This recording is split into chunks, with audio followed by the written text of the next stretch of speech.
de México. Ha realizado seminario de Historia de las Mentalidades, Criminalidad y Delincuencia para impartir un curso de posgrado y dictar diversas conferencias y seminarios. Bienvenido a nuestra tierra, doctor Carlos Barros, para una reflexión compartida respecto a la historia, concebida como ciencia en relación y proyección de vida.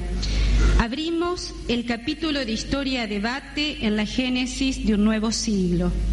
Todos los verdes de nuestra provincia hoy se pintan para usted con la esperanza de ayudar entre todos, como dijera hoy la profesora Amelita, a construir un mundo más humano y mejor. Gracias por su presencia y nuevamente bienvenido.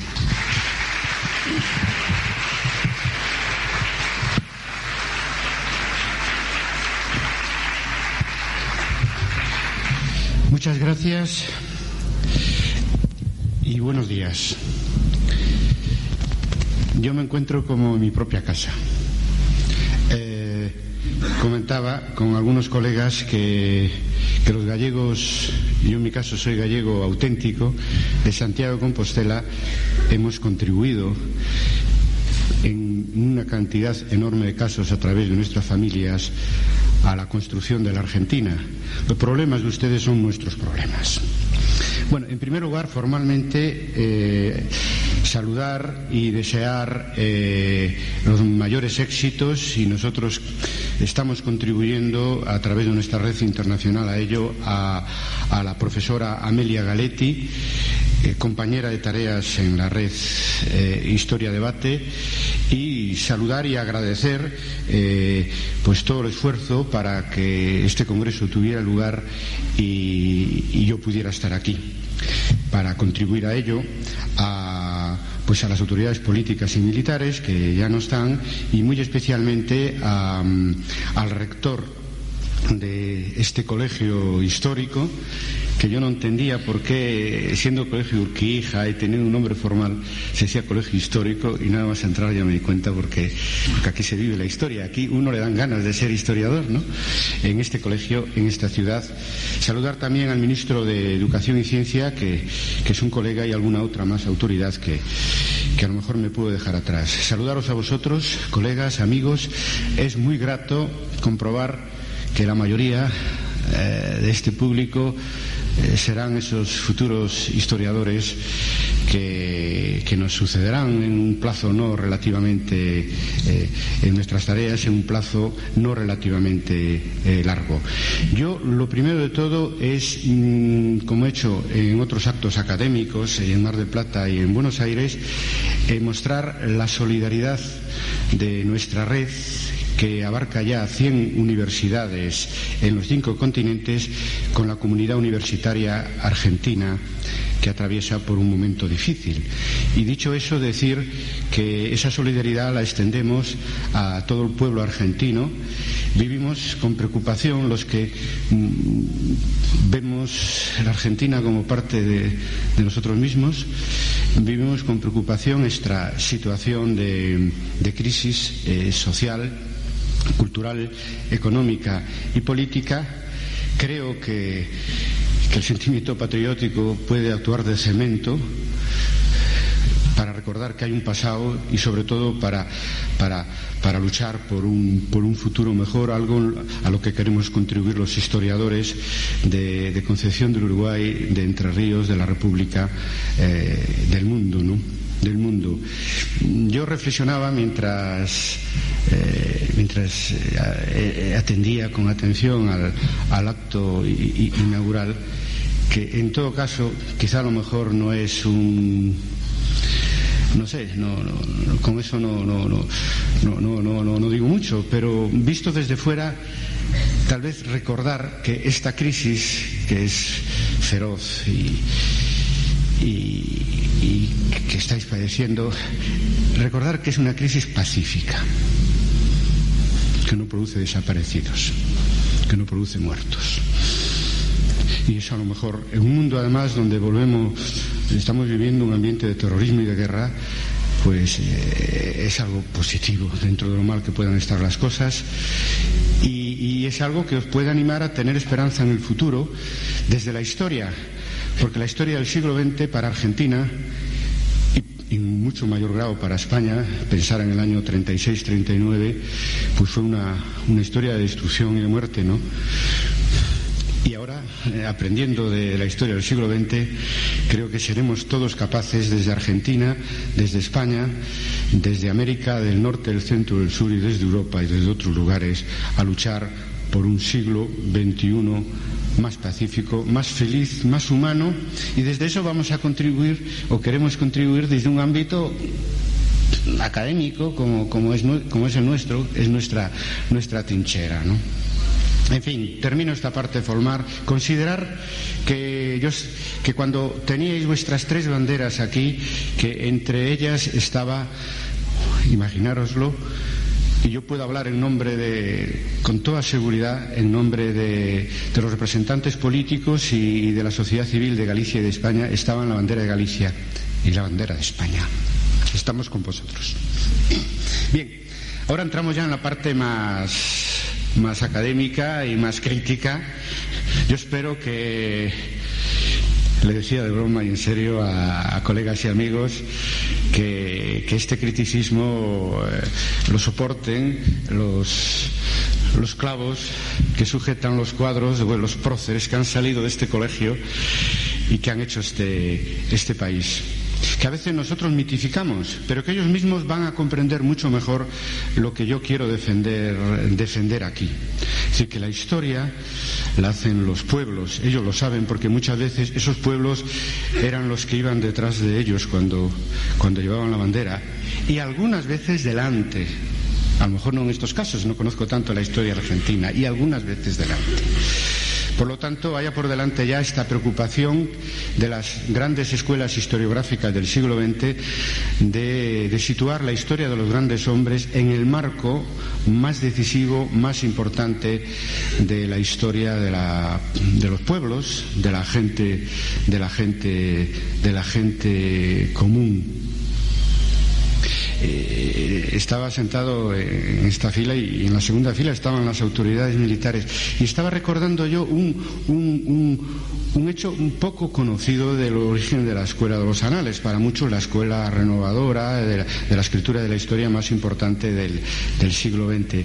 Y Marc Bloch y Lucien Febvre cuentan cómo, siendo oficiales del ejército francés en la Primera Guerra Mundial en las trincheras, comprendieron, porque a veces la memoria, cuando se encarna en la biografía de uno, pues tiene la máxima fuerza, ¿no? Comprendieron que aquellos obreros, aquellos campesinos que eran sus soldados,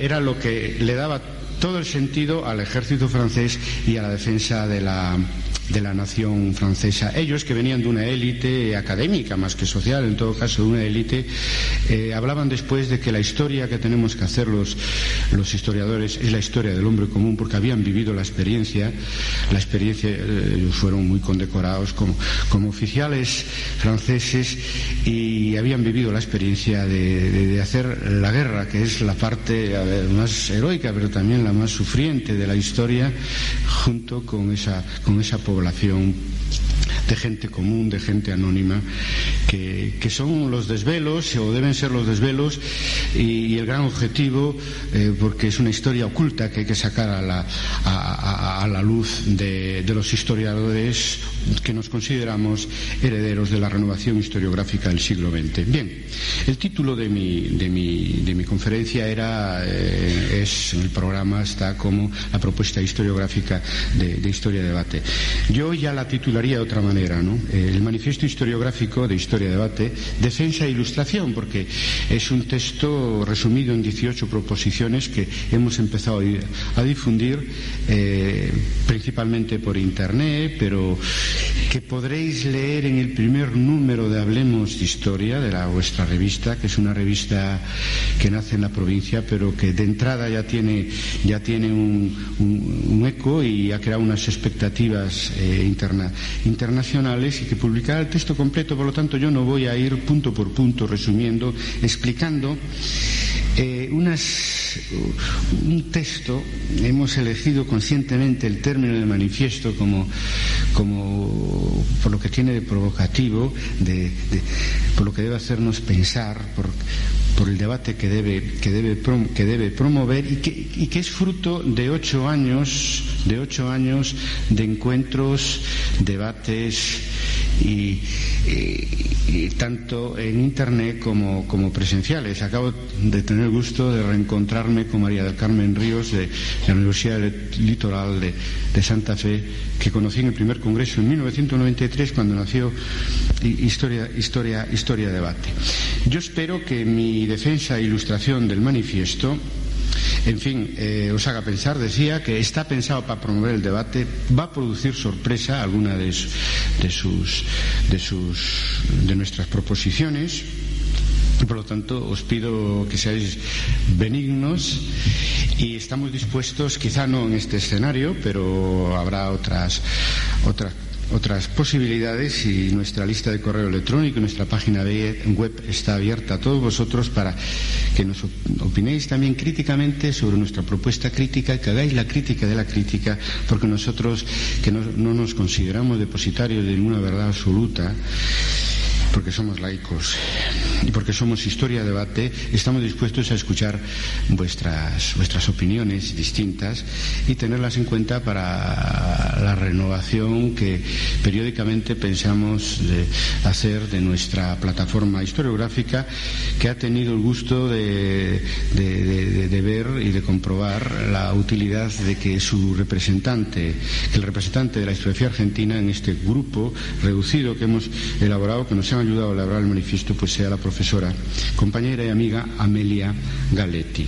Decir que la viabilidad de nuestras propuestas está demostrada en buena medida en la continuidad a lo largo de los años, en la década de los 90, y la expansión última en los 2 últimos años, desde que hemos hecho el segundo congreso y hemos empezado a trabajar en Internet, de Historia Debate como movimiento intelectual, como movimiento historiográfico joven porque en el mundo académico, donde los tiempos son más largos que en el mundo de la economía, o no digamos que en el mundo político, pues un movimiento historiográfico con 8 años de vida es un movimiento joven, y que además lo queremos dirigir hacia los jóvenes muy especialmente, aún siendo conscientes del papel puente que la generación a la que Amelia y yo pertenecemos, llamada probablemente más en Europa que en América, ¿no?, la generación del 68, debemos y podemos jugar un papel importante con nuestros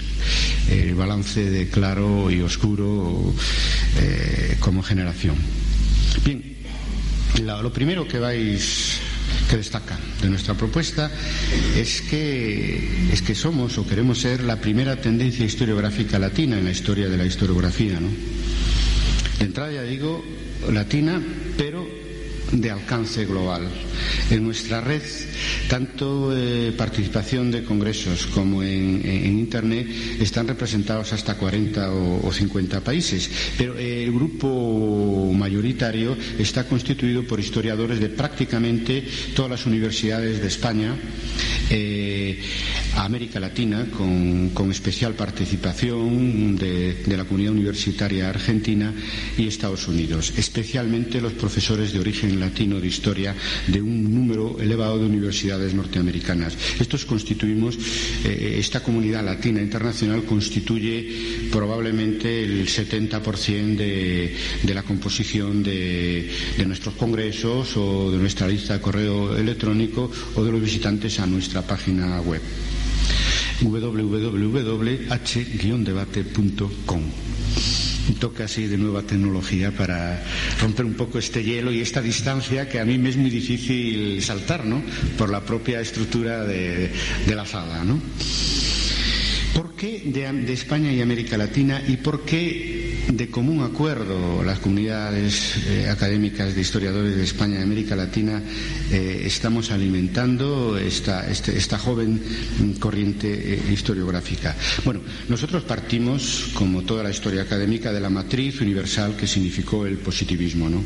Pero somos representantes, para bien y para mal, de esa generación de los años 60 y 70 que hizo de la recepción de las nuevas historias de origen europeo pues una especie de crisol, una especie de síntesis muy especial que no existe en los propios países de origen. Es decir, nosotros renovamos la historiografía a partir de la Escuela de Anales y de las aportaciones académicas del materialismo histórico y junto con el neopositivismo hicimos una especie de síntesis, una especie de territorio común de la escritura de la historia surgido de los años 60 y 70, que hace que a uno y a otro lado del Atlántico, en España y en general en América Latina, tengamos una historia de la historiografía común, además de la comunidad lingüística y cultural, naturalmente, que es el primer cemento de esta comunidad académica latina, ahora extendida a los Estados Unidos de América y de otras cuestiones, como el programa Intercampus, que desde 1992 ha permitido que miles de estudiantes y profesores de España y América Latina pues eso, viajáramos en las dos direcciones. Por lo tanto, el mundo académico historiográfico latino, a los dos lados del Atlántico, fue terreno virgen para la importación, a veces excesivamente mimética, de las novedades historiográficas, principalmente venidas pues de Francia y después ya un poco más tarde de Inglaterra y últimamente de Estados Unidos, pero ya en otro contexto académico, político e histórico. Claro, porque, al menos en el caso de España, es evidente, nosotros no hemos generado una escuela historiográfica propia de alcance internacional, o sea, distinta de esa base común que inició la historia como disciplina profesional académica, que es el positivismo. Cada vez que visito a Argentina, porque también como historiadores somos parte de este país, igual sucede en México, me pregunto ¿qué hubiera sido si en 1936 Claudio Sánchez Albornoz, Américo Castro, Bosch Gimpera, Rafael Altamira no tuvieran que exiliarse en Argentina y en México, creando escuelas en estos países?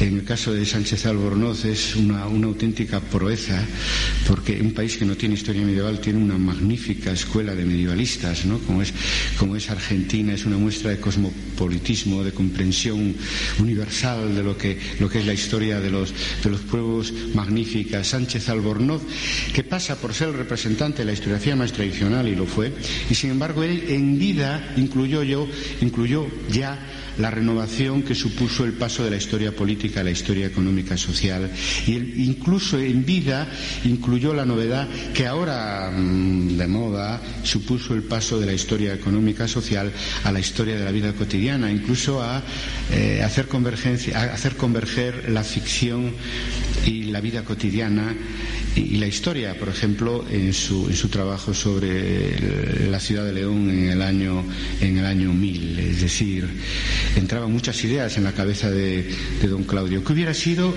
si él hubiera podido quedarse en España? Pues probablemente tendríamos una escuela historiográfica española propia.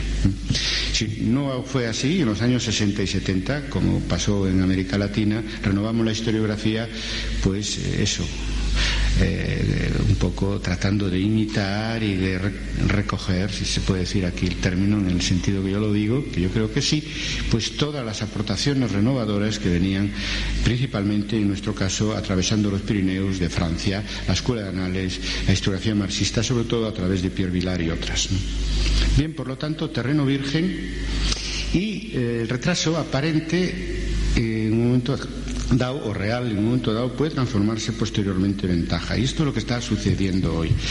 ¿Por qué celebramos que desde el ámbito latino académico hemos sido capaces de crear, está todavía en formación, una corriente historiográfica? Prefiero el término corriente, tendencia, movimiento, que el propio escuela, que es más jerárquico y contradice el carácter horizontal de nuestra red. Porque la anterior dependencia historiográfica hoy se transforma en una ventaja, porque el peso de la tradición, y me refiero en este caso a la tradición renovadora del siglo XX, puede ser una losa para adaptarnos a las nuevas realidades históricas y historiográficas. Y nosotros, que tratamos de observar lo que sucede en la historiografía académica en todo el mundo, pues hemos comprobado, incluso sufrido, la dificultad, por ejemplo, de la Escuela de Anales y de la historiografía francesa para ir más allá del propio discurso de la revista Anales, de la École d'Hautes Études, de la Escuela de Altos Estudios, etcétera. Y algo que es mucho más fácil cuando no existe esta tradición que nos ilumina, pero que al mismo tiempo nos puede aprisionar.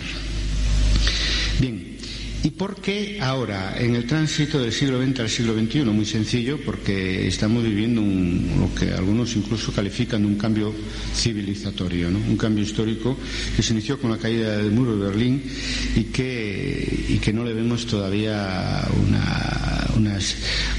que alcancemos una situación estable, porque la historia inmediata cada día nos sorprende con un acontecimiento nuevo. Decíamos en la convocatoria del segundo congreso que celebramos en 1999 que cuando cambia la historia, cambia la escritura de la historia. Y en el punto 7 de nuestro manifiesto, y es la única cita literal que voy a leer, decimos que el agotamiento de los focos nacionales de renovación del siglo XX ha dado paso a una descentralización historiográfica inédita, impulsada por la globalización de la información y del saber académico y superadora del viejo eurocentrismo. Además de la historiografía crítica que representa, sobre todo historia de debate desde el mundo latino, yo suelo poner como ejemplo la historiografía postcolonial que ha nacido en la India y que yo creo que tiene menos influencia en este momento que historia de debate, también porque ellos son menos militantes que los historiadores latinos, que aunque historiadores somos también latinos, en la defensa de sus propias posiciones, probablemente también por la dificultad desde la India de acceder a la historiografía del llamado primer mundo, ¿no? Yo creo que las grandes novedades historiográficas hoy ya no pertenecen a la microhistoria, sino a la macrohistoria, e incluiría, además naturalmente de nosotros mismos y de la historiografía postcolonial, pues a las propuestas de World History, de historia mundial como historia global, que vienen de la comunidad historiográfica norteamericana y otras. Por todo ello, por esta descentralización historiográfica, producto de la globalización, de la cual nosotros somos síntoma, causa y consecuencia, somos decididos partidarios de la nueva historiografía que nace en Internet. Y somos decididos partidarios de seguir con atención esa otra globalización, lo que se empieza a llamar la globalización alternativa, que nació en Estados Unidos de América en diciembre de 1999 en la ciudad de Seattle, que pasó por un encuentro multitudinario el año pasado en la ciudad de Porto Alegre. No es casual que haya sido en Porto Alegre y en Brasil, donde se trataron de discutir y de generar alternativas al mundo que viene, más democráticas, más sociales, más pacíficas que la globalización, que de una manera bastante desordenada viene desde arriba, desde el mundo de la economía y desde las multinacionales, aunque no todas las voces que se alzan de esos ámbitos son negativas. Pondría como ejemplo el libro de Soros, uno de los grandes representantes de la globalización financiera y uno de los grandes críticos de todo lo que supone de desigualdad y de imprevisibilidad que ahora se ha extendido al campo de la guerra, como ya sabemos, ¿no? Por lo tanto, muy atentos a esa otra globalización, porque es la que nos puede dar un futuro más humano, y es ahí, en ese proceso global solidario, donde los historiadores críticos podemos encontrar nuestro espacio natural para contribuir desde el pasado a construir un mundo mejor. Bien, trastocados los viejos centros y periferias historiográficos, Historia Debate propone y practica, esto segundo es muy importante, que no es solo una propuesta teórica, un nuevo modelo de relaciones historiográficas internacionales, basado en 2 puntos. Es muy simple, pero al mismo tiempo muy complejo, y algunas de estas cosas, algunos de estos 2 puntos, incluso muy utópicos en un momento dado, y hoy que están funcionando en la práctica académica y en los intercambios académicos internacionales. El primero, que nosotros preconizamos y practicamos un intercambio igual de reflexiones, investigaciones y experiencias historiográficas. Una cosa tan simple como esta es una auténtica novedad, porque hasta ahora hemos vivido en el siglo XIX y en el siglo XX la experiencia de que las posibilidades no solo de pensar y de llegar a conclusiones innovadoras, sino de difundirlas en el mundo, en el campo nuestro, en nuestro campo académico, pues eran prerrogativa casi única de los países que a su vez eran dominantes en la esfera política, económica y cultural. Y de hecho el primer foco de renovación historiográfica naturalmente fue Alemania, y después, ya en el siglo XX, Francia, decía antes, Inglaterra.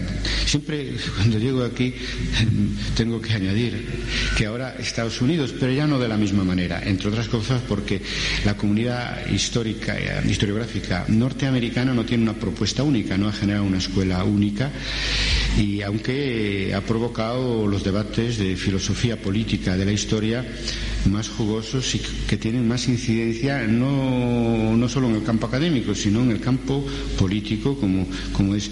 Primero fue el libro de Paul Kennedy sobre el auge y caída de las grandes potencias. Él, en su caso, historiador, pero como decía el rector de esta casa y colega, pues filósofo e historiador al mismo tiempo, cosa que es muy difícil, ¿no? Después Fukuyama con su propuesta del final de la historia, y ahora mismo Huntington con su propuesta del choque de civilizaciones. Yo creo que en este sentido la historiografía norteamericana lo hemos vivido, es una historiografía muy abierta y donde ya entramos en ese proceso de globalización académica, donde las propuestas y los intercambios son más equitativos, tanto en sus orígenes como en su plasmación práctica. Esto es muy importante, es un cambio radical en cuanto a, porque además crea nuevas comunidades académicas de tipo internacional que se manifiestan principalmente por Internet, en tiempo real, muy rápido. Yo decía antes que Historia Debate nació en 1993, pero que en los 2 últimos años se han acelerado los intercambios, los debates y la formación del consenso, porque estamos en contacto diario a través de Internet, y que es un contacto, pues eso, mucho más libre y mucho más descentralizado que al que estamos acostumbrados.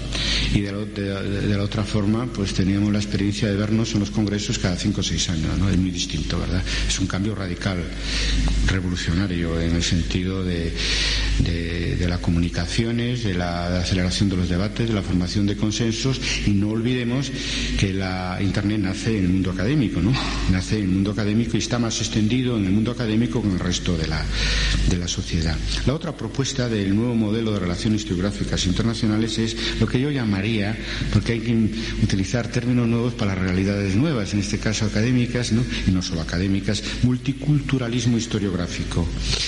En esto tenemos un sorprendente debate en nuestra lista, como la mayor parte de los debates, ¿verdad?, que tenemos en nuestra lista de correo electrónico, que está formada por 1000 historiadores de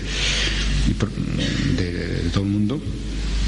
sobre si, expresándonos principalmente nosotros en castellano, ya expliqué el origen y la base mayoritariamente latina de nuestra lista, deberíamos o no hacer una tercera lista, porque tenemos una de debate historiográfico, otra de debate de historia inmediata, una tercera lista en inglés. Y para gusto, en fin, de todos nosotros, se manifiesta una posición simétrica de la que existe en Estados Unidos, incluso en Francia, de solo castellano, ¿no? Es decir, porque eso es también una auténtica novedad. Hasta ahora sufríamos pues la imposición del inglés como lengua común, ¿no?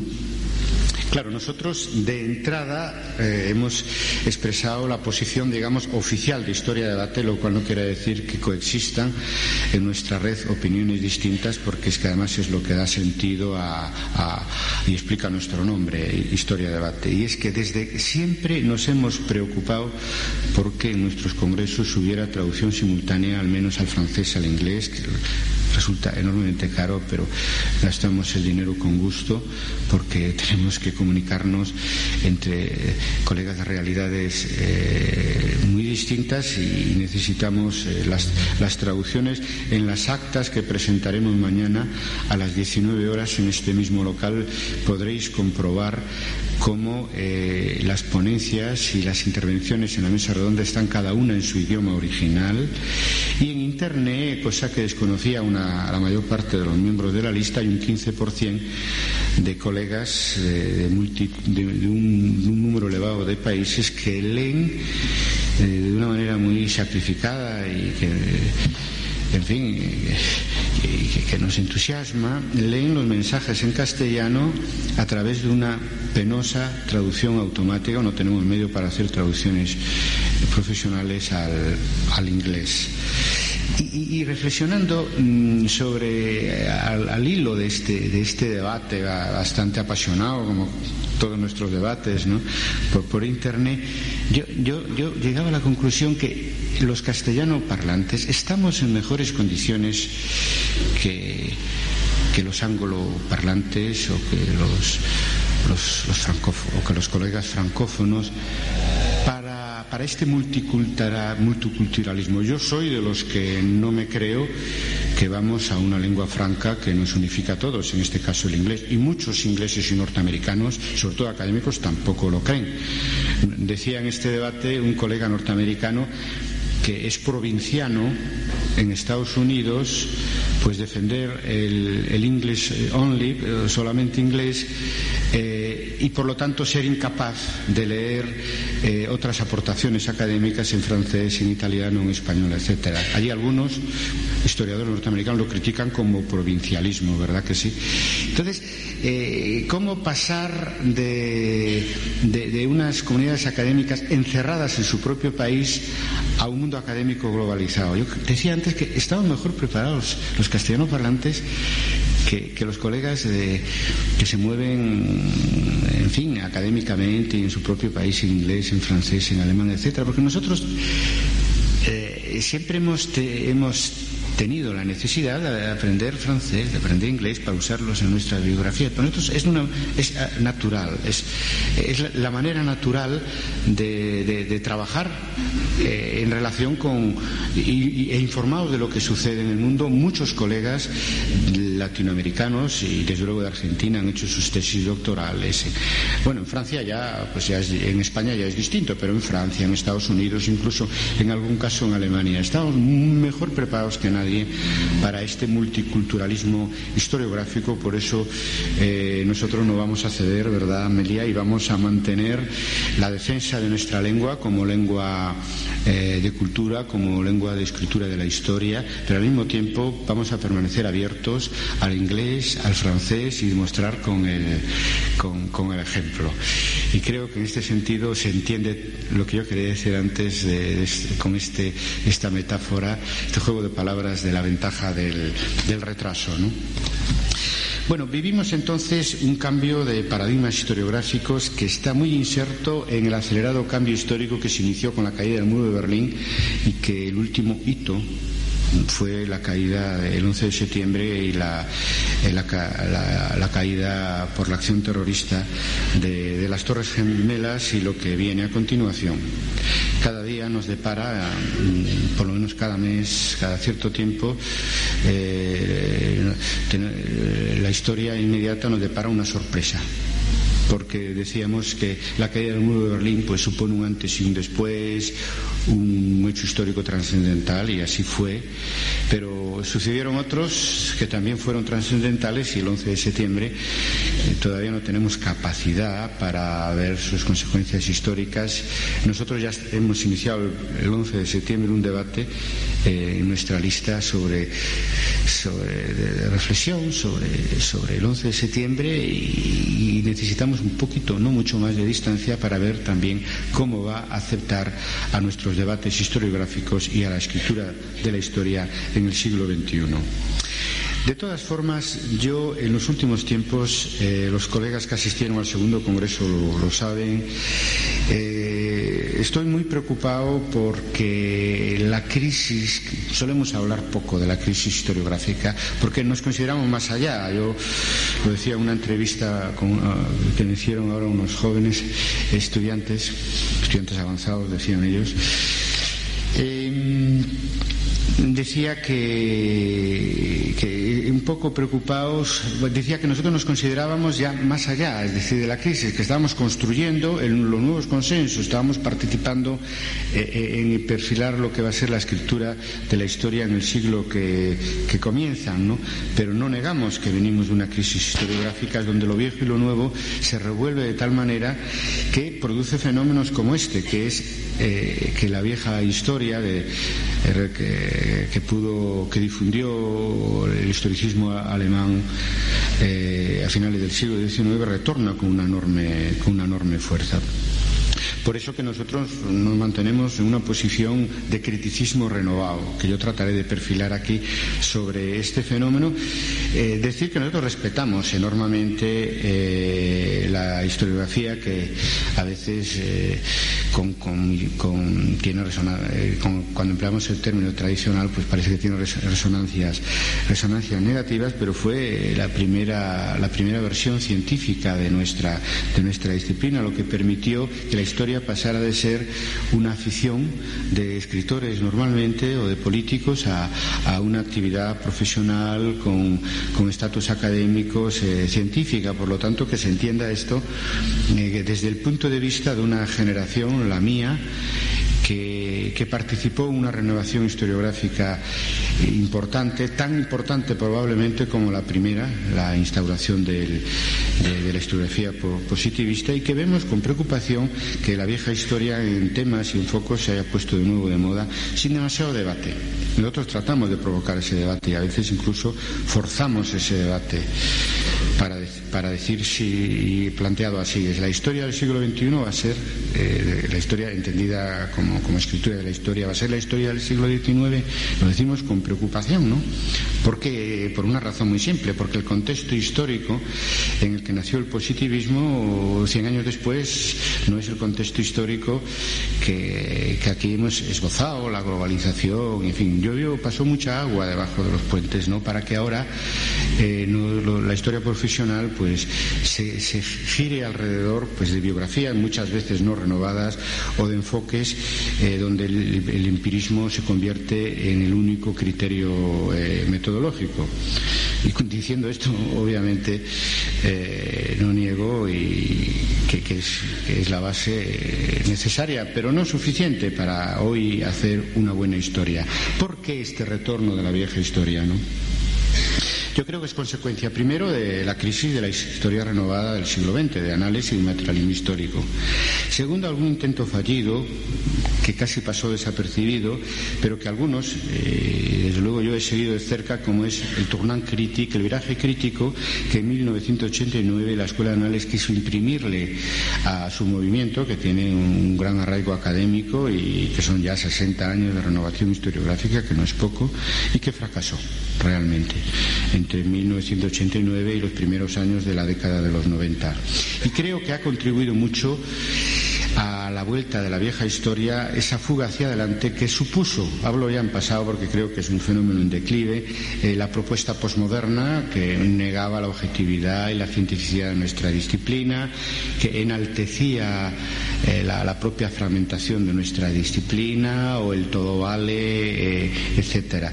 Por eso que ese retorno a la historia positivista, a la historia de los grandes hombres, etcétera, tiene una parte sana, porque es volver un poco a nuestros orígenes de disciplina científica, de disciplina profesional, de disciplina con credibilidad, de reconstruir la verdad histórica, etcétera, ¿no? Pero en fin, yo creo que se trata de un episodio de esta realidad fluida que supone la transición de la historiografía del siglo XX al siglo XXI, ¿no? Que tiene una parte sana, pero que también al mismo tiempo nos retrotrae a eso, a los orígenes de nuestra disciplina, demostrando además hasta qué punto la crisis de cómo y con qué temas y con qué enfoques, etcétera, escribir la historia ha sido y en parte sigue siendo para una parte importante de nuestra comunidad académica, una crisis muy importante.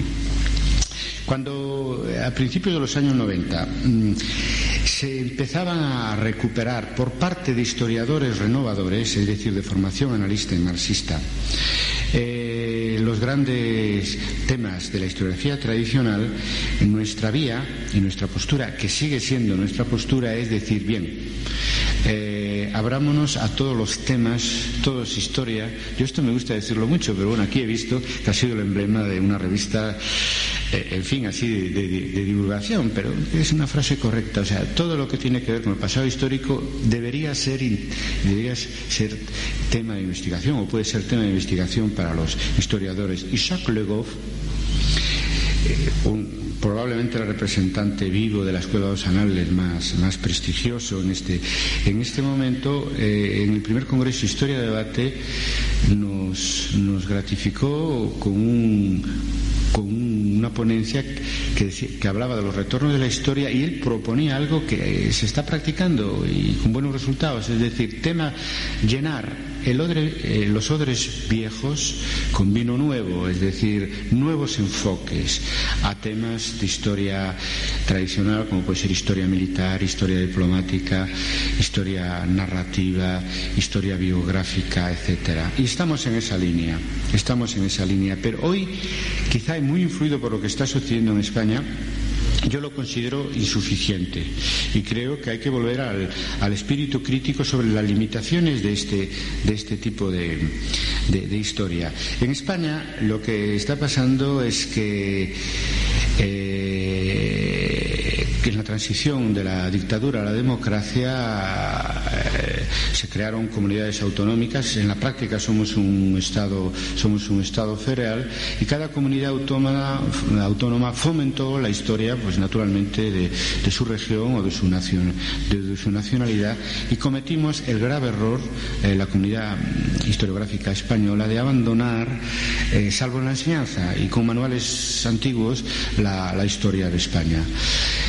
Lo que yo consideré positivo en su momento, y todavía lo sigo considerando, y es que el Partido Popular, en su acceso al gobierno en 1996, cumplió, como prometió en su programa electoral, preocuparse por reactivar la enseñanza, sobre todo de la historia de España, en todas las comunidades académicas que constituyen hoy el Estado democrático español. Se ha generado un debate, el llamado debate de las humanidades, muy intenso, muy denso, más bien en los medios de comunicación que en medios académicos, donde participaron historiadores, pero políticos y otros. Y una de las conclusiones de ese proceso, pues es un interés inusitado para una historiografía tan renovadora como la española en biografía, sobre todo en biografía de reyes, ¿no? En primer lugar, porque hay un especial interés político por celebrar, y así ha sido, se ha celebrado el centenario de Carlos V, de Felipe II, la época del Imperio, ¿no?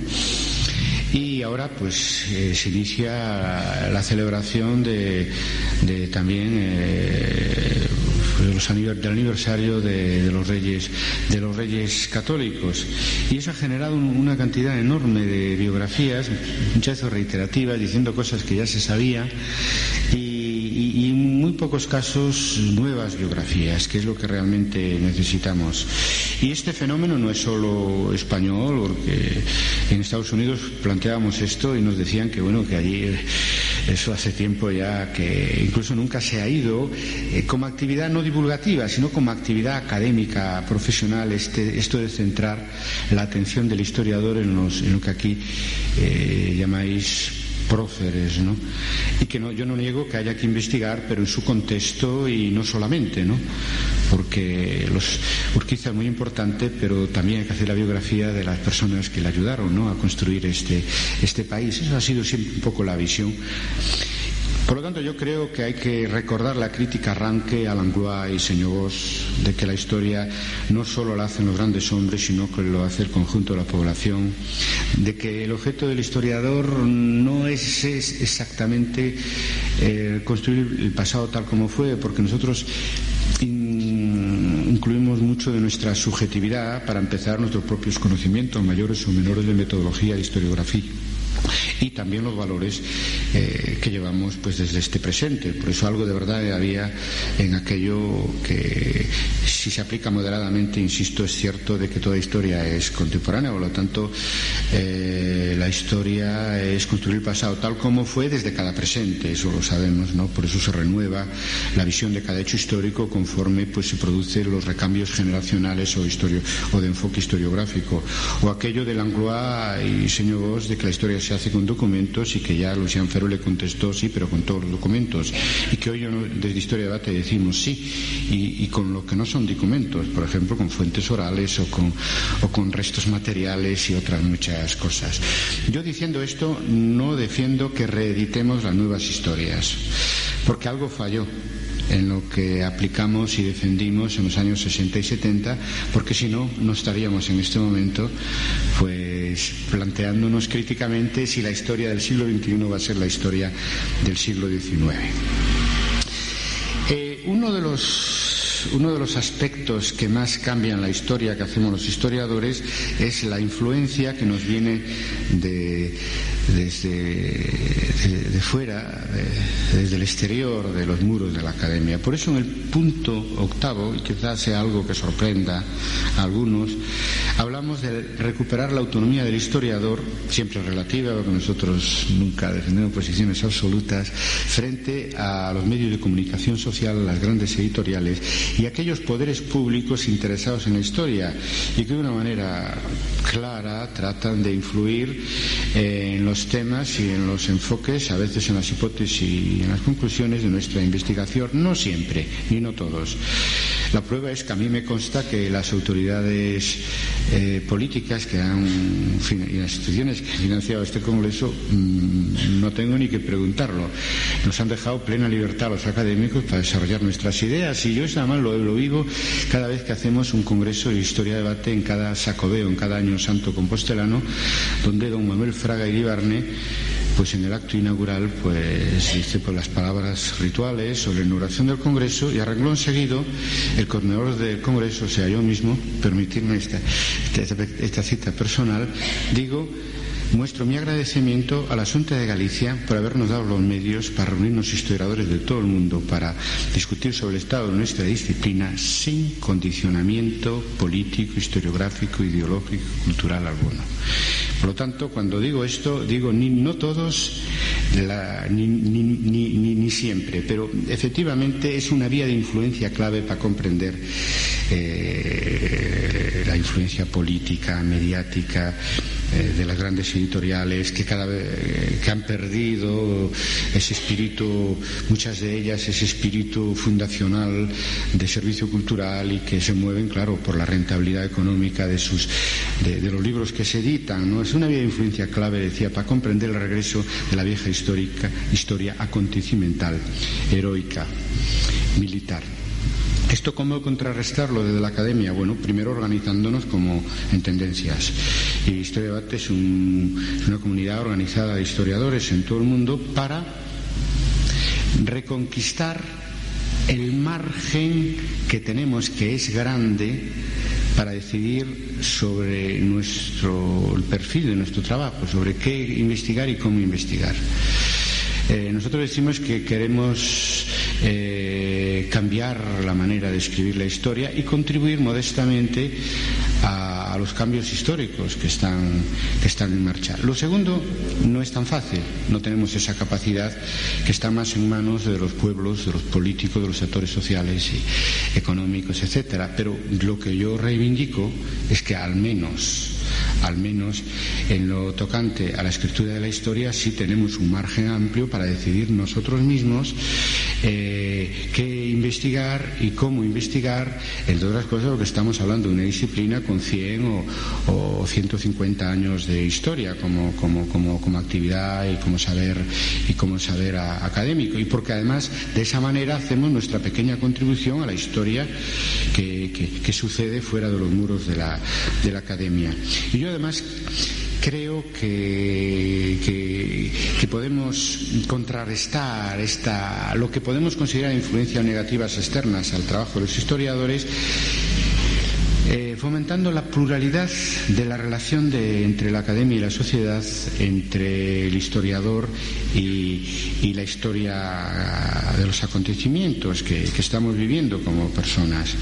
La Historia Debate defiende un compromiso plural, es decir, de la misma manera que tenemos un respeto enorme por todas las posiciones historiográficas, incluso a veces políticas, que aparecen en nuestro debate, tenemos un respeto enorme por las diferentes formas que nuestra comunidad académica tiene para relacionarse y comprometerse con el mundo que le rodea. Pero creo que en este momento es muy necesario, en todo caso es la visión oficial de Historia Debate, comprometernos más con la sociedad civil que con la sociedad política, y utilizar, y más que con los medios oficiales, sobre todo los grandes medios oficiales de comunicación social, con los medios alternativos de comunicación social. Porque sentimos esa necesidad porque se corresponde con el concepto de historia, por ejemplo, que tenemos yo y los que hemos elaborado el manifiesto, y porque además sentimos que es necesario este contrapeso para que la academia sobreviva, como eso se ha demostrado a lo largo de la historia, pues todos los avatares de la política y de la evolución histórica, ¿no? Y haciendo todo el esfuerzo que los que seguís Historia Debate sabemos que estamos haciendo para que las diferencias historiográficas, incluso nacionales y políticas, no rompan esta unidad académica básica. Todos somos colegas, todos hacemos historia, todos impartimos docencia, que es básica para que nuestra disciplina tenga futuro. Algo así como hablábamos al principio del patriotismo argentino en el momento de crisis, pues bien, un patriotismo bien entendido, historiográfico, para salir de la propia crisis de nuestra disciplina, que es un reflejo de la crisis histórica general que vive el mundo, ¿no? En el punto 12 de nuestro manifiesto hablamos de algo que ya mencionó en su precioso y emocionado discurso inaugural Amelia Galetti. Es ese relevo generacional, decía ella, inexorable, ineludible, porque es biológico. Los demógrafos nos enseñan que entre el 2010 y el 2020 se va a producir un relevo generacional, pues en los puestos docentes, de investigadores y mucho más allá. Yo creo que va a afectar a lo que son los cuadros que hacen funcionar la sociedad e incluso la política, ¿no? La política. Y en ese sentido el mundo académico se mueve en tiempos lentos. El rector de la Universidad de Santiago de Compostela, ante ese problema, decía que debería animar una muy generosa política de becas para crear nuevos docentes, nuevos historiadores, y que es un proceso que al menos exige una década, ¿no? Exige una década. Y a mí, como profesor, ya me preocupa extraordinariamente el conservadurismo de una parte de nuestros alumnos. Lo digo en clase y lo digo aquí, porque los que me conocen ya sabes que hablo claro en todos los sitios. Y no me refiero al conservadurismo político, porque esto es compartido por jóvenes de ideas políticas opuestas. Y es que llegan incluso a la facultad, probablemente desde la enseñanza media, pues con unas ideas muy simples de lo que es la historia, ¿no? Incluso a veces, pues realmente yo creo que piensan que los historiadores, pues eso, contamos historias, es decir, y yo soy partidario de utilizar los recursos de la narración y etcétera para hacer la mejor historia posible, pero es que si nosotros nos hubiéramos quedado en ese papel de contar historias y relatos bonitos que nos entretengan, pues no existiría la historia como disciplina profesional y como disciplina académica, ¿no? Por lo tanto, yo hago un llamado a nuestra responsabilidad como profesores y directores de tesis de licenciatura, de tesis de doctorado, para educar a los jóvenes avanzados, a los estudiantes avanzados, a no idolatrar las fuentes, como decía Mark Bloch. Probablemente ya no es necesario decir que sin fuentes no hay historia, naturalmente, es la primera fase de nuestro trabajo, pero a no idolatrar las fuentes, a seguir innovando metodológicamente. Esto, cuando se convoca a un tribunal para un puesto docente, cuando se participa en un tribunal para la lectura de una tesis, pues es un lugar común, ¿no? Que se valora pues un currículum, se valora una investigación, pues según su aportación renovadora, pero no, la verdad, sinceramente, en España al menos, cada vez esto se valora menos. Probablemente porque cada vez es más difícil también innovar y simplemente se cuenta más el que haya un mínimo manejo del oficio, archivos, documentos, transcripción de documentos y esto que es la base, insisto, necesaria pero no suficiente para hacer una buena historia. Y animar a los jóvenes que se inician la investigación, a que la investigación se hace con fuentes pero también con hipótesis y conclusiones, con explicaciones y reflexiones, que el historiador, repito y me ha gustado enormemente, tiene que ser filósofo y tiene que ser historiador al mismo tiempo, ¿no? O sea, contagiar ese entusiasmo que cada vez lo vemos menos y cada vez a lo mejor lo sentimos menos, ¿verdad? Por renovar la vieja historia y la nueva, que ya se hizo vieja. La vieja y la nueva, y eso no es nada fácil, sobre todo no es nada fácil individualmente, porque los historiadores renovadores de los años 60 y 70, por cuestión biológica y por la crisis de las grandes escuelas en las que nos formamos, pues aunque no lo conozcamos, participamos de cierto grado de desilusión, ¿no? Y si está desilusionado es difícil ilusionar a los alumnos, ¿no? Y eso pienso que es casi imposible individualmente y es mucho más fácil en proyectos colectivos. Es un poco la experiencia de Historia de Debate. Bien, predicamos por tanto una historiografía crítica pero autocrítica, o sea, verdaderamente crítica. Autocrítica con nuestro pasado y con las propuestas que nosotros mismos hacemos, porque, insisto, no las consideramos verdades definitivas, ¿no? Decimos en el punto 10 del manifiesto que somos herederos de la revolución historiográfica del siglo XX. Ya lo he dicho, lo repito, nosotros, los colegas de mi edad, también avanzada ya un poco, ¿no? Como los estudiantes a los que me refería antes, nos hemos formado en neopositivismo, en la Escuela de Anales, en materialismo histórico. La mayor parte de las veces, pues un poco nos han enseñado de todo, ¿no? Y hemos hecho de todo eso un terreno común en el que nos hemos movido. Y heredamos sus éxitos, los éxitos de la vanguardia historiográfica del siglo XX y también sus fracasos. Y ahí es donde tenemos que hacer un balance autocrítico, ¿no? Yo, por ejemplo, todavía utilizo en las clases, creo que tiene una actualidad renovada además, pues la introducción a la historia de Marc Bloch, combates por la historia de Lucien Febvre y que es la historia de Descartes, ¿no? Por poner ejemplos de trabajos de divulgación metodológica historiográfica de la escuela francesa y de la escuela inglesa.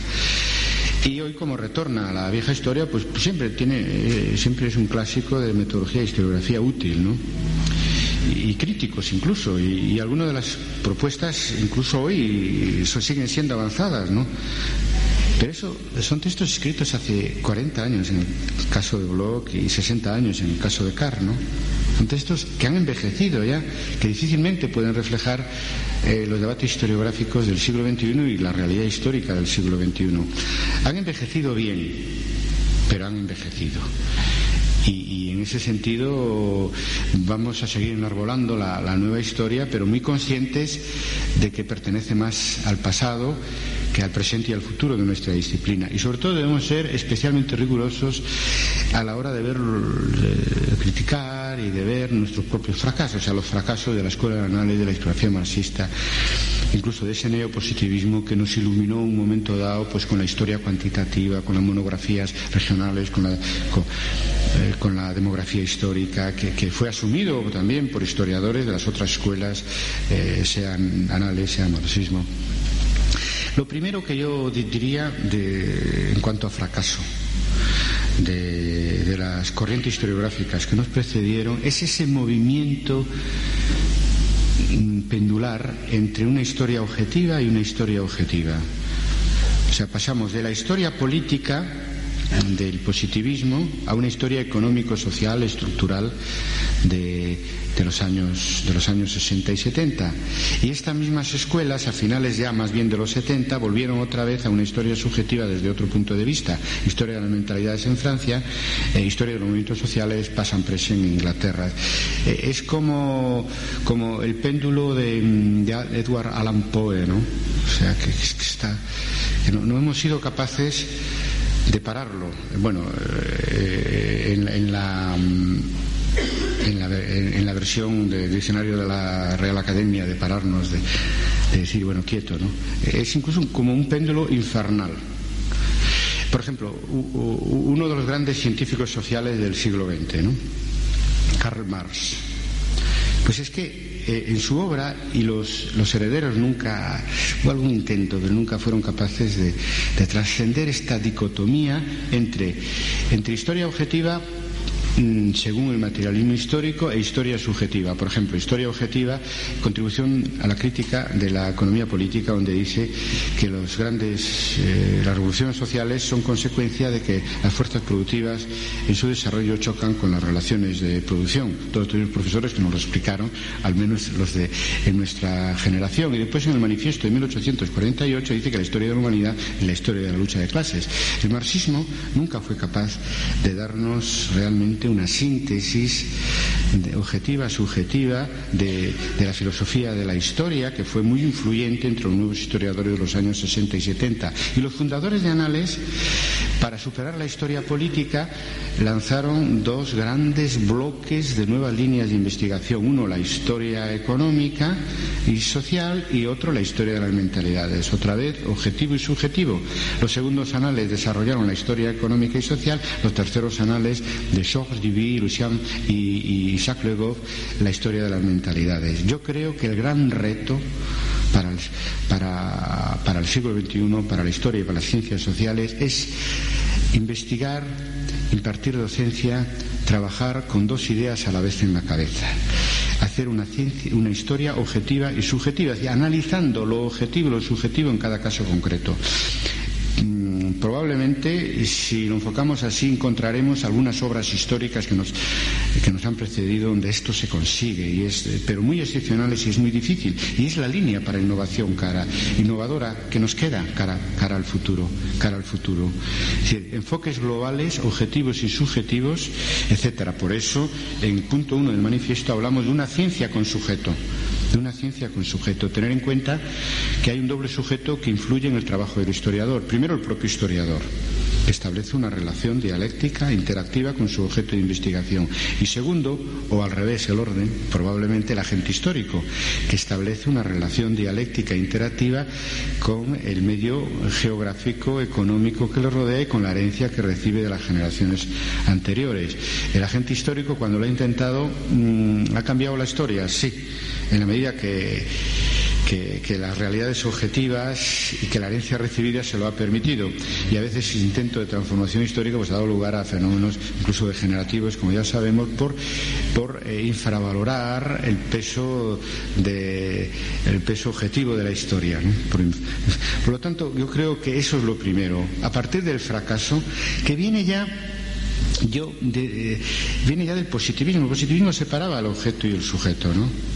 Cuando decimos conocer el pasado tal como fue, subyace la idea de que el historiador es un simple notario, lo cual sabemos que no es verdad, ¿no? Pero es que a su vez el positivismo nos retrotrae al concepto, al paradigma newtoniano de ciencia del siglo XVII, ¿no? Que era así, y que además en eso, yo no sé si vosotros lo sabéis, subyace el sentimiento religioso. Es que no hay que olvidarse que Newton, Descartes, etcétera, eran personas muy religiosas, que al mismo tiempo, y esa es la paradoja, crean la ciencia experimental. Es que ellos creían que en la realidad que a través de los experimentos descubríamos, la realidad física, que es donde nace el concepto de ciencia, estaba un orden establecido por Dios.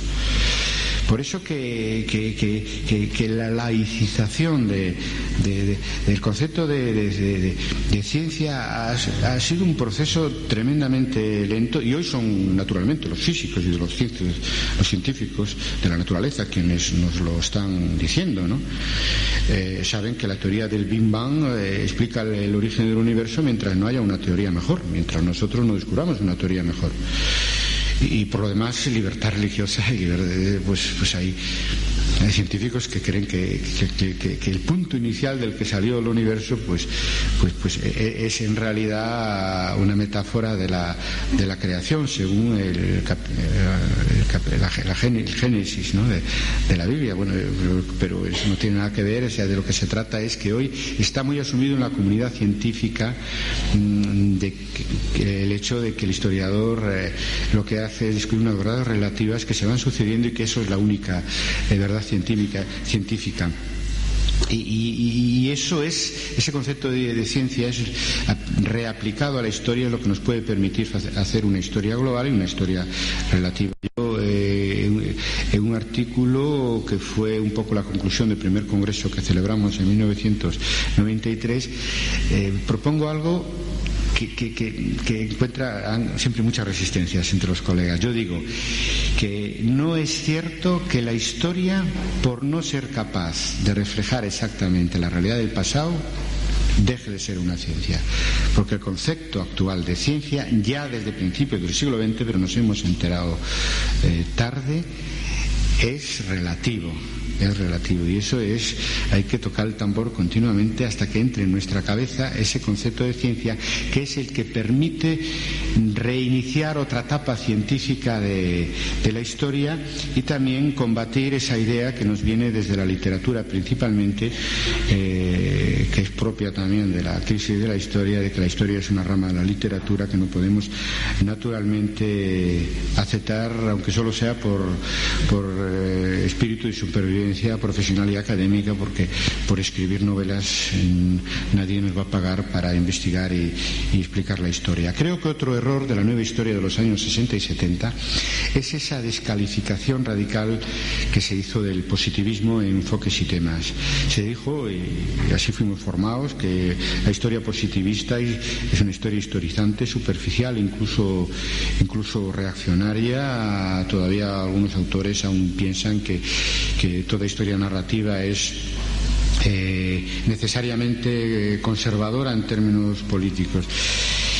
Y fue un exceso, además, verbal más que real, porque como no podía ser menos, los historiadores, analistas y marxistas buenos, que dominaban el oficio, pues siguieron usando las fuentes, la erudición bibliográfica, pero de una manera como subterránea, ¿no? Hubo ahí una especie de doble discurso que yo creo que fue muy negativo, ¿no?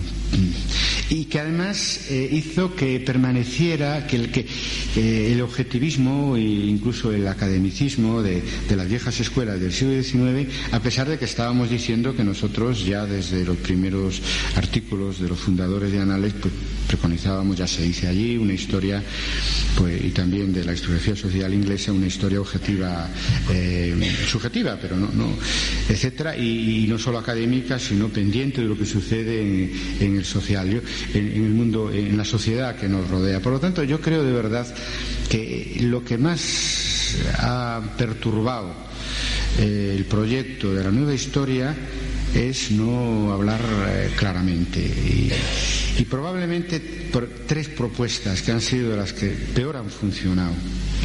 tres propuestas de la nueva historia que han sido las que peor han funcionado. Historia total, hacer teoría e historia al mismo tiempo y compromiso consciente de los historiadores no hubieran fracasado en un momento dado tanto si hubiéramos hablado claramente. Es decir, que el positivismo ha dado un aporte al oficio del historiador duradero, de alguna manera duradero, y aquellas partes en las que no estuviéramos de acuerdo pues critican, y las partes que consideramos positivas se asumen clara y públicamente.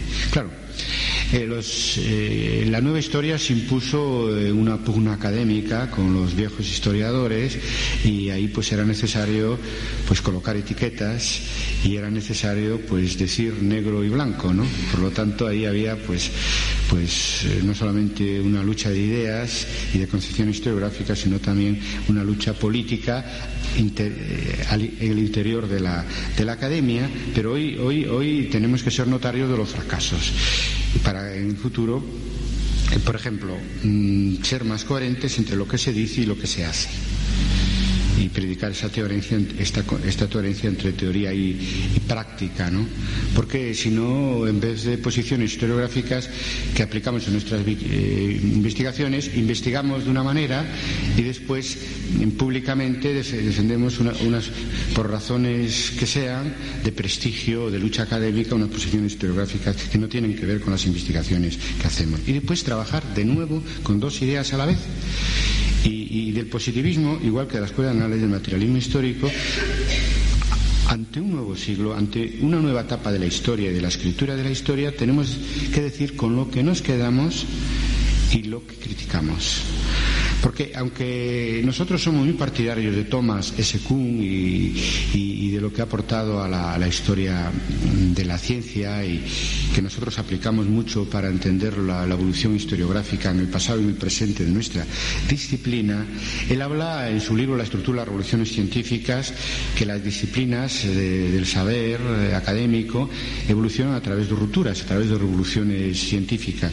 Y nosotros creemos que eso es cierto, pero también que la acumulación del saber en buena parte permanece, ¿no? Y cada escuela recoge del anterior aquello que considera positivo y aporta elementos nuevos. Es decir, que la evolución historiográfica es una historia de continuidad y de ruptura. Y hacemos un enorme esfuerzo en el manifiesto para dejar en claro lo que nos parece bueno de las escuelas que nos precedieron y los que no nos parece bueno. Es la manera de que surjan síntesis realmente que nos nuevas, porque son nuevas de verdad, no porque niegan el pasado y porque niegan la tradición, sino porque renuevan la tradición sin echar el agua sucia, sin echar con el agua sucia el niño de la bañera. Yo sé que eso es difícil, pero es lo más efectivo, y en la práctica aunque no se diga así, es lo que al final sucede. Por lo tanto, seamos realistas y digámoslo ya, cara al futuro. Y por lo tanto, en ese sentido, que la historia de la historiografía sirva también para no cometer los mismos errores de las corrientes renovadoras del siglo XX. Nosotros hablamos en nuestro manifiesto y en algunos trabajos individuales míos mucho de un nuevo paradigma, ¿no?, en formación historiográfico. Decir que tiene un doble sentido, amplio, descriptivo. Sabemos que vivimos un cambio entre la nueva historia y lo que viene. Nosotros le preferimos llamar un nuevo paradigma, un nuevo consenso sobre las reglas del oficio del historiador, que se está produciendo, querramos o no, de una manera bastante inadvertida porque la nueva historia simplemente ofrece rendimientos decrecientes, y porque por el propio fenómeno de la crisis de la nueva historia e influencias externas, pues surge la vieja historia renovada, ¿no? Y entonces, en ese sentido, hay cambios, y nosotros lo que tratamos es dentro de esa crisis que preferimos llamar cambio de paradigmas, pues influir en alguna medida. Y ahí viene el otro concepto más restringido, más reivindicativo del nuevo paradigma, o sea, el nuevo paradigma que propone historia-debate. Nosotros proponemos un consenso de escribir la historia en determinada dirección, y además lo practicamos en diálogo crítico con lo que consideramos las tres corrientes historiográficas que hoy existen de facto, quizás no de una manera tan formal como Historia de Debate, pero que están ahí.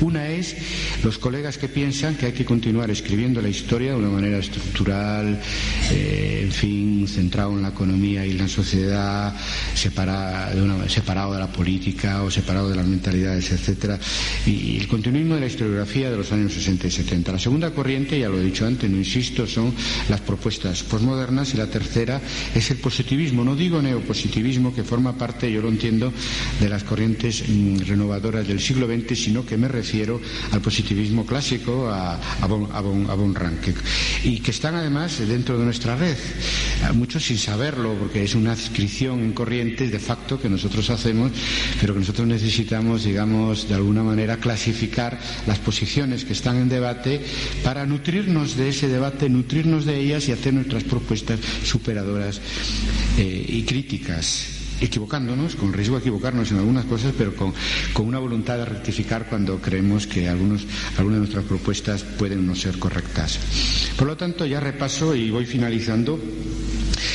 Nosotros nos diferenciamos de las nuevas historias de los años 60 y 70, que apostamos por la nueva historiografía digital, posibilidad que no existía en esos años, y que además eso es lo que nos permite crear una tendencia internacional desde prácticamente casi desde cualquier país del mundo, por lo menos de cualquier país del mundo occidental o conectado a Internet, que desgraciadamente no todos los países tienen la facilidad que tenemos no solo en Occidente, sino en países desarrollados, pues de África como Sudáfrica, o de Oriente como Japón. Yo creo que Historia de Debate es ejemplo de esas posibilidades de comunicación académica que aceleran la formación de tendencias. Después, las tres propuestas que consideramos más avanzadas de análisis y de materialismo histórico, nosotros planteamos reformularlas, atendiendo a lo que ha fracasado en la segunda mitad del siglo XX. Por ejemplo, la historia total preferimos llamarla historia global, y no la consideramos un horizonte utópico al que llegamos fragmentando cada vez más y especializando nuestra disciplina, sino que pensamos que es el punto de partida de investigaciones, y a las que se trata de no de llegar a un conocimiento total, que es puro idealismo filosófico, sino de hacer enfoques globales que nos acerquen de una manera diversa a los hechos del pasado, mezclar líneas de investigación, en fin. En todo caso, que sea algo no solo que se proclame, sino que se aplique en la investigación empírica.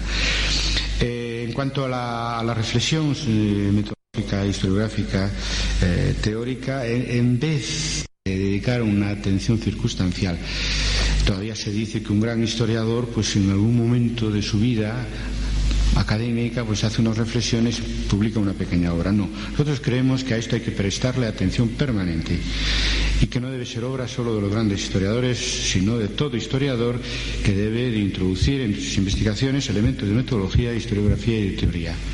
Y pensamos además que la atención permanente a la metodología, a la historiografía y a la teoría de la historia debe ser en forma plural, o sea, en debate, y que además no solo nos debe interesar la historiografía pasada, sino también la presente y porvenir. Por eso practicamos una historiografía inmediata, para tratar de entrever cómo los acontecimientos de la historia inmediata influyen o pueden influir en la escritura de la historia, y por lo tanto no ser una pluma en el viento, y por lo tanto adelantarnos a la historia que va a influir en la escritura de la historia. Respecto al tema del compromiso, nosotros nos planteamos que el compromiso sea desde el ejercicio del oficio y desde la verdad histórica, incluso cuando este ejercicio del oficio y la verdad histórica que nosotros conocemos entre en contradicción con nuestro compromiso ciudadano, político, ideológico, cultural. En este sentido, creo que hay que tener el valor de defender un compromiso independiente, y desde la tarea del oficio. Ha sido siempre un ejemplo que nos ha maravillado, de grandes historiadores. Voy a elegir uno de cada una de las dos grandes corrientes del siglo XX: Mark Bloch por Anales y P. Thompson por la historiografía marxista inglesa. Mark Bloch, siendo un historiador consagrado, judío francés, se pasa la resistencia con muy mala suerte, porque es hecho prisionero por los ocupantes alemanes y es fusilado, como todos sabemos, ¿no? Él interrumpió su actividad académica para ejercer como ciudadano, con toda la fuerza que tiene la palabra citoyen en francés. Y P. Thompson dejó la vida académica para ser uno de los grandes organizadores del movimiento pacifista europeo en la década de los 80.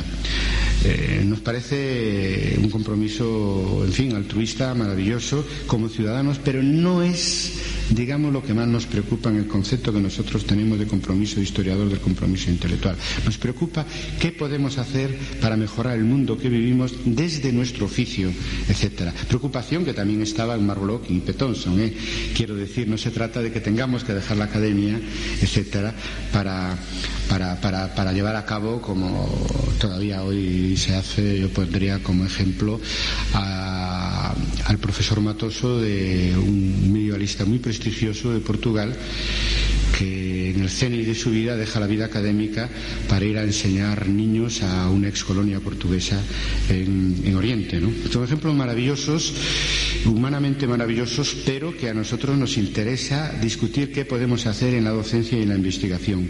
Creo que hay que reformular la base filosófica ilustrada que nutrieron a las ciencias sociales en el siglo XX y concretamente a las escuelas historiográficas avanzadas del siglo XX. Primero, porque no podemos hacer caso omiso de la crítica posmoderna. Yo creo que ha pasado como propuesta que vino fundamentalmente de los Estados Unidos. Los propios colegas norteamericanos no lo dicen, pero atención, porque cuando ellos hablan de fracaso de la modernidad y de la modernidad historiográfica están diciendo algunas verdades. Tampoco podemos hacer caso omiso de la crítica que ha hecho, de la propuesta de Fukuyama del final de la historia, porque creo que debemos sacar como conclusión que la historia no tiene, como pensábamos desde algunas filosofías materialistas, sobre todo desde el marxismo, no tiene una meta establecida y el sujeto es maravillosamente libre, y eso nos crea una cierta incertidumbre, pero esa es la realidad cara al futuro. Tampoco podemos hacer caso omiso, porque es que lo tenemos en la prensa todos los días, la propuesta de filosofía de la historia para el presente y para el futuro de Huntington, del choque de civilizaciones, porque es aterrador esa perspectiva. Huntington la lanzó y después del 11 de septiembre él mismo, claro, dijo: luchemos juntos para que no sea verdad que el eje histórico del siglo XXI sea la reedición de las cruzadas y de la lucha entre el bien y el mal entendido entre el occidente judío-cristiano y Oriente islámico. Hoy más que nunca debemos ser posmodernos y reinventar la modernidad. Sobre todo es urgente una nueva racionalidad donde no nos dejemos atenazar por esa idea, que tiene su parte de verdad, de que la razón crea su propio monstruo. Luchemos contra los propios monstruos y no renunciemos a que la razón guíe la historia, tanto la historia de los acontecimientos como la historia que se escribe. Otra vez, trabajar con dos ideas a la vez. No renunciemos a la idea del progreso, pero seamos muy críticos a lo que ha conducido el progreso, ni a la idea de la modernidad, ni a la idea de la ilustración. Yo, visto desde hoy, creo que ha sido un gran error el que los intelectuales occidentales hubieran callado sus opiniones críticas cuando se lanzó la bomba de Hiroshima, o cuando se crearon los campos de concentración, el Gulag, en la Unión Soviética. En unos casos y en otros nos callábamos los errores de los que desde unas ideologías u otras se podrían considerar los nuestros, y ahí no hemos cumplido con el papel que nosotros reivindicamos del compromiso intelectual, del compromiso del historiador, que hoy sería defender en un mundo dominado, me refiero a la escena internacional por el terrorismo y la guerra, defender una posición pacifista. En fin, termino diciendo que el retorno criticado a la historia de los grandes hombres también en sus aspectos negativos influye en la historia de la historiografía. Ya sé que voy a decir algo que no todos estáis de acuerdo con, muchas cosas de las que puedo decir y que está sujeto al debate y a la crítica de la crítica, pero yo creo que es una falsa imagen estudiar la historia de la historiografía a través de grandes figuras de la historiografía. Igual que es una imagen muy limitada estudiar la historia a través de grandes figuras de la historia. Yo cuento la anécdota, ya lo he hecho en Mar del Plata y en Buenos Aires, de que visitando, es el ritual del académico que va a otro país, las librerías, en Gandhi me he encontrado lo que ya empieza a ser algo general, y es que en el apartado de historia, como en otros temas, aparece rubros, como decís vosotros, temáticos o cronológicos y personales. Por ejemplo, hay un estante dedicado a Hobsbawm y otro dedicado a Dewey. Y claro, yo me pregunto, ¿es que Hobsbawm hubiera sido el gran maestro de historiadores sociales que fue sin pasan prese y sin historiografía social británica? George Dewey y sus libros hubiera sido el gran maestro de los medievalistas y de la historiografía internacional sin la Escuela de Análisis y la Historia de las Mentalidades. La respuesta rigurosa es no. Ellos son frutos de unas grandes corrientes intelectuales, que es lo que hicieron sus obras renovadoras. Son síntoma, causa y consecuencia. ¿Y qué pasa? Que al entrar en crisis esas grandes corrientes, la historiografía marxista inglesa y la Escuela de Análisis, lo que resta, que no es poca cosa, por favor, son las figuras nada más. Yo creo que incluso que cuando de una corriente historiográfica que ha sido, no sé, tan prolongada y ha influido tanto en nuestra manera de entender la historia, la investigación y la docencia, entra en crisis, lo que queda son las grandes figuras.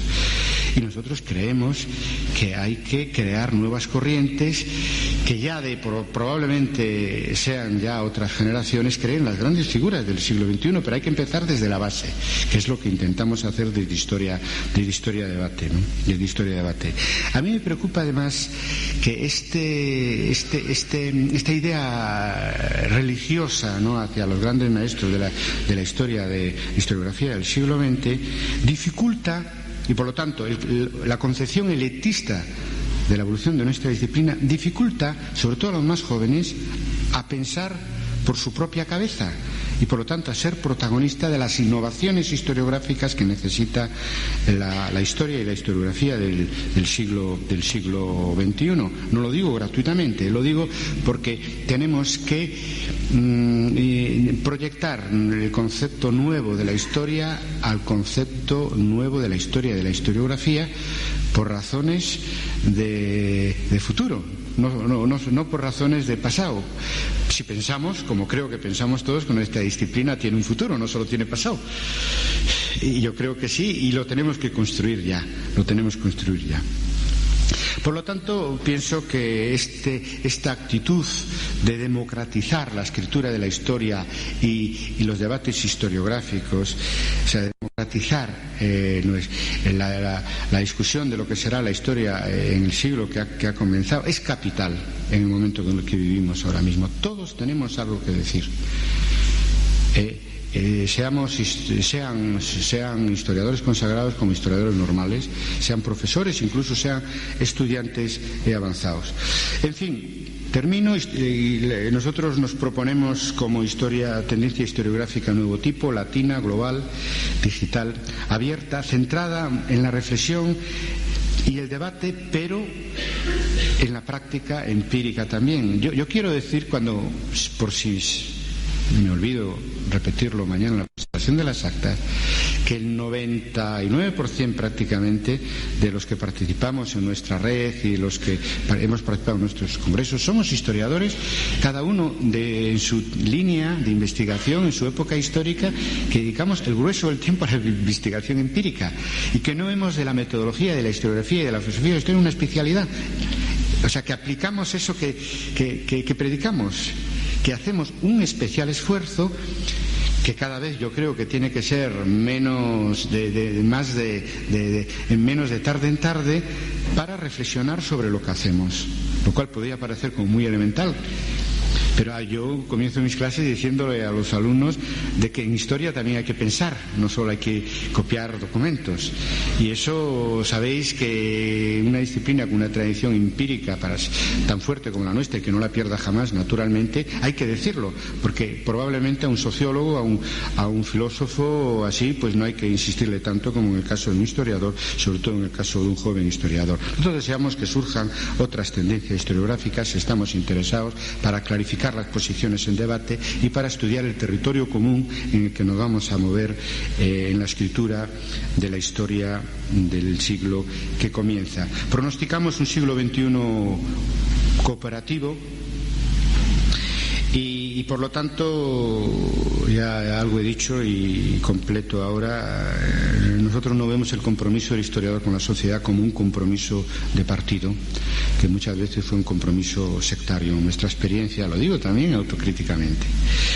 Y vemos más el papel de comprometido del historiador pues entre Émile Zola y su yo acuso, de decir grandes verdades a contracorriente, hasta esos jóvenes que a veces vemos desde la generación del 68 por encima del hombro, solidarios, que dedican parte de su tiempo libre a atender, pues supongo que aquí pasará igual, en España es un fenómeno que además muy implantado en la universidad, pues ayudar a sus mayores o a irse como jóvenes profesionales, siendo periodistas, siendo médicos, siendo enfermeras, a países donde se sufre mucho, ayudar desde su profesión también. Yo no digo, insisto, que nosotros tengamos que irnos a ayudar a que un país africano tenga su propia historia, aunque no lo excluyo, si alguien alguna vez lo propone, no llego tan lejos, ¿no?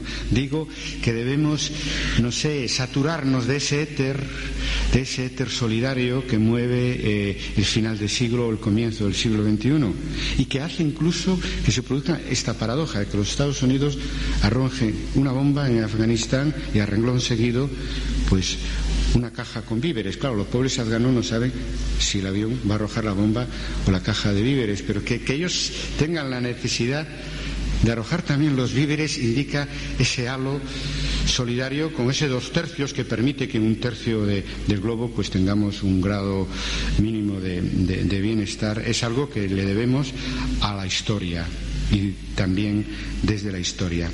Preconizamos pues proyectos colectivos y redes formales de intercambio académico y creo que los proyectos puramente individuales y las redes informales ya no deberían ser el centro de nuestras relaciones interacadémicas. Todas las cosas porque ni siquiera garantizan siempre una carrera académica individual a un coste individual aceptable.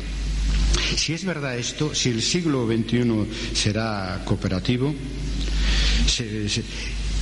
y si los historiadores somos capaces de, siguiendo el ejemplo, yo es lo que propongo de Historia Debate, organizarnos en tendencias, eso sería el mejor indicativo de la nueva primavera para la historia que preconizamos en el manifiesto que hemos firmado, y no es ninguna casualidad y no es una fecha forzada, en la red el 11 de septiembre del año 2001. Somos enanos efectivamente a hombros de gigante, pero los gigantes son esas corrientes oceánicas que hicieron que la historia se renovara en el pasado y que harán que la historia se renueve siendo fiel a su tiempo en el mundo que viene, Por lo tanto, de colega a colega, incluyendo los jóvenes, un llamado a no ser espectadores, sino participantes de este compromiso historiográfico que os proponemos, a no vivir individualmente, sino colectivamente la profesión, a debatir y además llegar a consensos para que otros sean otras ciencias sociales o otros poderes no nos dicten la historia que nosotros queremos escribir. Muchas gracias.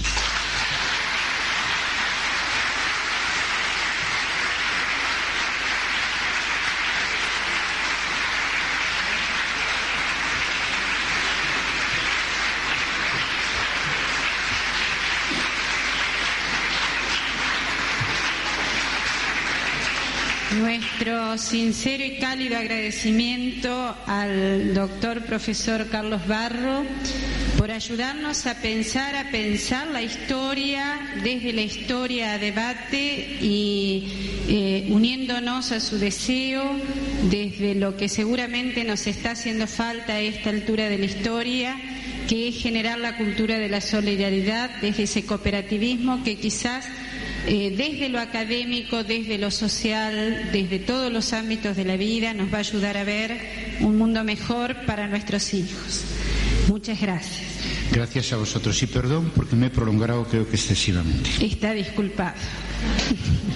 No necesita pedir perdón. Recordamos lo siguiente. Vamos a iniciar el trabajo en comisión a partir de las